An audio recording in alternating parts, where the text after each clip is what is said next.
বন্ধু বল কি ব্যাপার বলতো, তুই এক সপ্তাহ বাজার যাইনি, তোদের ঘরে রোজের মাছ রান্না কোত্থেকে আসে তোমার? কেন আমাদের ঘরের পিছনে পুকুরটা থেকে আমাদের তোরা পুকুর। ওইটা তোদের পুকুর? হ্যাঁ ওটা তো মন্ডলদের পুকুর শুনেছি বে। ওই একই হলো, আমাদের ঘরের পিছনে পুকুর মানে তো আমাদেরই পুকুর এলাম। অমনি মানে তোদের ঘরের পেছনে পুকুর বা তোদের পুকুর? ওরা মানে পয়সা দিয়ে মাছ চাষ করেছে। মাছ চাষ করছে তো সকল তুই মানে লোকের মাছ চুরি করে এনে খাস? দেখ, মাছ অ্যাকচুয়ালি আমি চুরি করি। তাহলে এটা কি বলে? আমার দাদু আমাকে একটা কথা বলেছিল বুঝলি, কি কথা রে? যে বলেছিল ঘরের সব জিনিসপত্র চকচকে ঝকঝকে করে ধুয়ে পুজো রাখবি। হুম, ওই আমাদের একটা উড়োগাতি জাল আছে, ওইটাই রোজে রাত্রে ধুতে যেত, ওই যে মাছগুলো পড়তো ওইগুলো এসে রান্না করে খেত। সারাদিন টাইম পেতে নেই, রাত্রে তুই জাল দিতে যেতিস, তাই তো? জাল দিতে যেতিস? সারাদিন বলতে সারাদিন তোমার রাজমিস্ত্রি কাজ করতুম রে মারা। বালের কথা, তোর মতো তো দাদুও ছিল। আমাদের তো আমার থেকে ভালো ছিল মারা, ঘরে সব জিনিসপত্র ধুয়ে পুজো রাখতো। ও ওই জন্য পাড়ার লোক তোর দাদুর মতো নাম করে?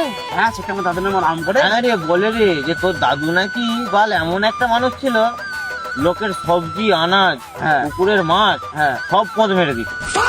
তোর মা তুই উল্টো পাল্টা কথা বলছিস। উল্টো পাল্টা না, এটা সত্যি বাস্তব। কিন্তু একটা জিনিস সত্যি, হ্যাঁ, তোরা দাদু লাগছে সমান। আমার তোর দাদু যেমন পদ মেরে মেরে খেয়েছে, তুইও পদ মেরে মেরে খাতে হবে। তোমার এরকম কথা বলছিস? হ্যাঁ এইটাই সত্যি। তোর আচ্ছা, তোকে একটা কথা বলবো আমি। কি কথা? তোর দাদু কি মারা পুলিশের চাকরি করতে নাকি বলতো? না, পুলিশের চাকরি করতো না, কিন্তু পুলিশের গাড়ি চালাতে শুনছি। তোর দাদু পুলিশের গাড়ি চালাতো? হ্যাঁ, তোর দাদু মারা পুলিশের গাড়ি চালাতো, তাতেই মারা আমি ছোটখাটো চুরি চামারি করছি ধরে ফেলছিস তুই।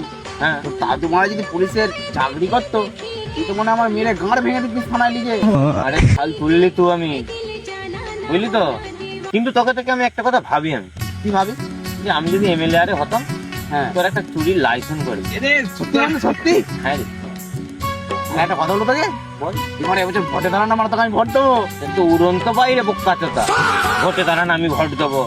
আমার যারা ভোটে দাঁড় কাটাবে না, মেরে আমার গাঁড়ের ছাল তুলে নেবে। যে মানে আমি আমার বন্ধুকে চুরির লাইসেন্স দিয়েছি, ও মানে চুরি করবে, আমি লাইসেন্স দেবো যে তুমি চুরি করে যাও, তোমার কোনো দোষ নেই। আমার জন্য একটুখানি করতে পারবি না মন্ত্রী, কোনো মার খেতে পারবি না লোকেরা দেবো না। কি আমার বালের বন্ধু চুরি করি? যা মারা মার খানা রে। মারা খাবে। ফাঁসি করিয়েছি তোর